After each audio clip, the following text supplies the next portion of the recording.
अगले दिन सुबह राजा अपने कब्जे पर एक सैनिक को बुलाए और उसे आदेश देते हुए बोले, सैनिक तुम जाओ और सेनापति की पत्नी को बुलाकर लाओ। तुम उसको कुछ भी मत बताना। राजा का आदेश पाते ही सैनिक ने उस स्त्री के घर जाते हैं।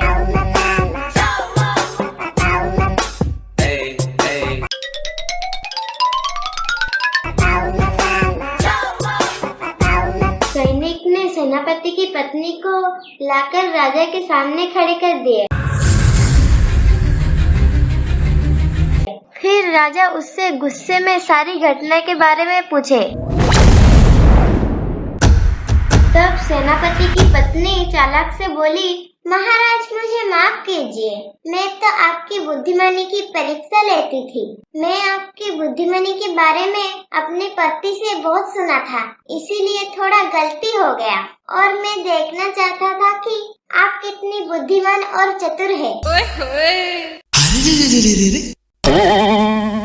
फिर वो स्त्री चालाक में राजा का प्रशंसा करते हुए बोलती है, हे महाराज आप तो बड़े बुद्धिमान निकले। हे महाराज मेरा ये गलती के लिए मुझे क्षमा कर दीजिए।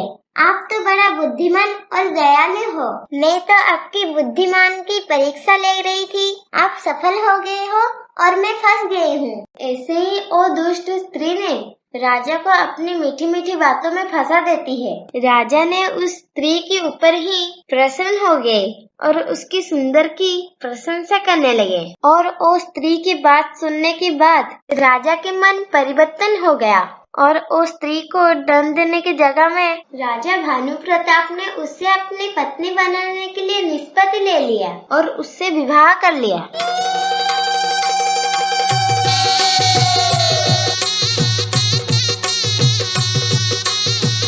राजा का ये निष्पत्ति देखकर सारा देश सोच में पड़ गया।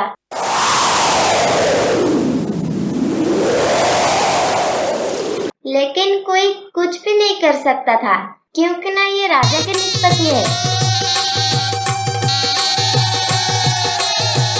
अब वो स्त्री ने राजा की रानी बन चुकी है।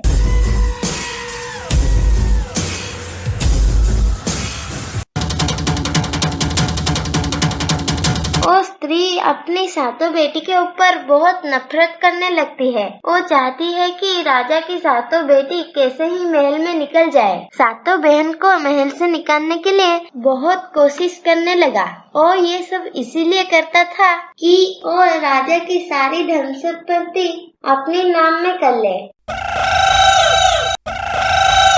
सब उसकी बात ही मानेंगे और उस महल में उसकी और उसकी बेटी की राज चलेगी। लेकिन राजा भानु प्रताप ने अपनी बेटियों को बहुत प्यार करते हैं। राजा अपनी बेटियों को बिल्कुल भी दुख में नहीं देख सकता था। वहाँ राजा की दूसरी पत्नी राजा की पुत्रियों को दुखी देखनी चाहती थी। वो सातों बहन को सारी दिन काम कराती है और शाम को आधा पेट भोजन देती है, जिसमें ही सातों बहन का पेट नहीं भरता। ये सब बात राजा को बिल्कुल भी पता नहीं था।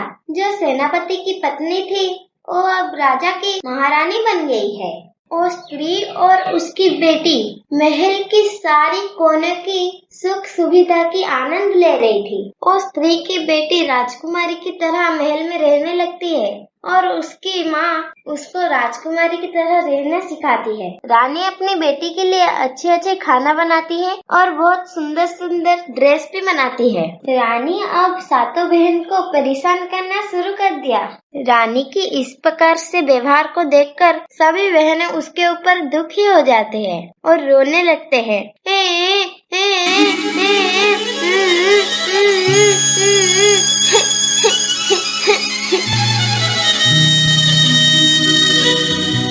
जब एक दिन वो सब बहुत परेशान हो जाते हैं, तब वो लोग अपनी मृत्यु माँ की समाधि के पास जाकर रोने लगते हैं। माँ तुम हमको छोड़कर क्यों चले गए?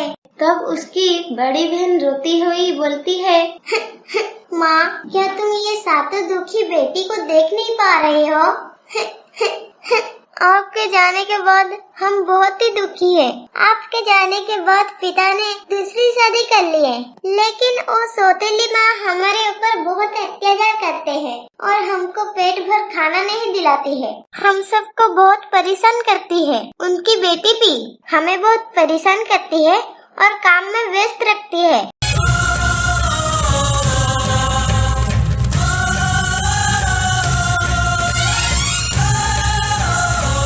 इतना बोलकर वो सब बहन महल में चले जाते हैं। एक दिन जब अपनी माँ की समाधि के पास बैठकर जब सातों बहन रो रहे थे, तब सातों बहन ने दिखे अपनी माँ की समाधि के पास एक आम की पेड़ है।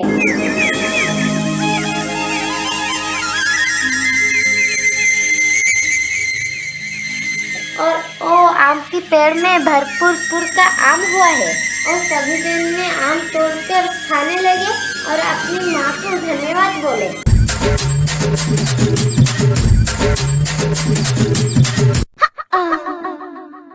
धन्यवाद करके वापस महल में चले आए।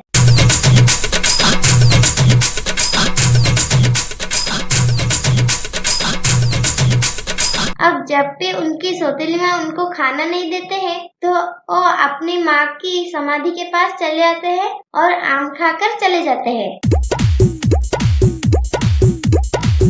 आगे जाकर वो अपनी सौतेली माँ की बना हुआ खराब खाना बंद कर दिया। वो सातों बहन को जब भी भूख लगती है, तो वो अपनी माँ की समाधि के पास जाकर आम खाकर अपनी भूख मिटा लेती है और वो आम की फल खाकर ही जीवित रहने लगते हैं। वो कोई साधारण पेड़ नहीं था। वो पेड़ में जितना ही आम तोड़ोगे तो उतना आम वो पेड़ में फिर से भरपूर हो जाएगा।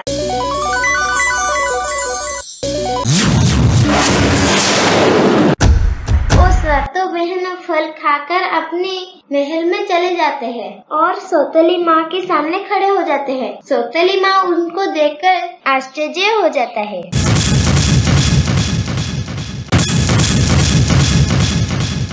और सोचता है, इनको तो मैं ठीक से खाना भी नहीं देता और ये लोग सुबह भी नहीं खाते, तो इतना सुरक्षित और सुंदर कैसे दिखाए जाते हैं। मैं मेरी बेटी को तो बहुत सारे खाना पीना देती हूँ, लेकिन वो फिर भी दुर्बलिया दिखाई जा रही है। जरूर कुछ न कुछ बात है।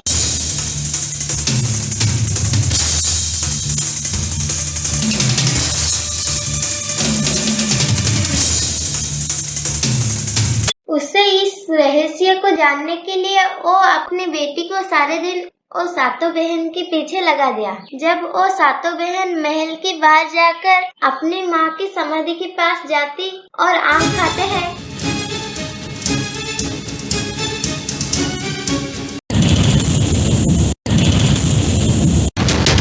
तब उनकी सौतेली बहन छुप के सारा देख रही थी। सातों बहन जब आम खाते थे, तब तेजस्विनी की नजर अपनी सौतेली बहन के ऊपर पड़ी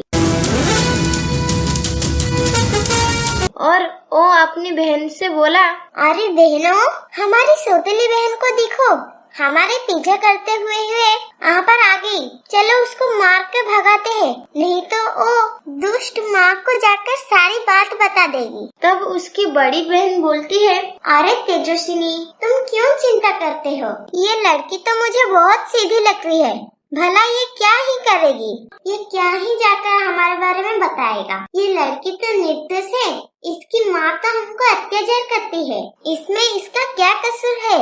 ऐसा बोलकर बड़ी बहन और सौतेली बहन अपने पास बुलाकर आम देती है और बोलती है, लो खाओ।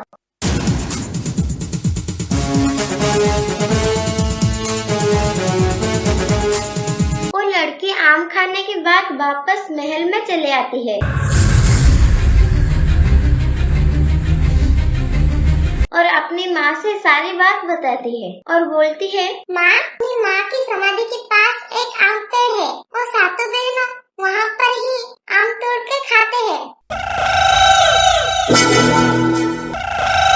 और वो आम इतना स्वादिष्ट है, मैं जीवन में कभी भी नहीं खाया था। वो तो बड़ा आश्चर्य आम पेड़ है कि जितना आम उससे तोड़ोगे, अगली बार उसमें और ज्यादा आम हो जाते हैं।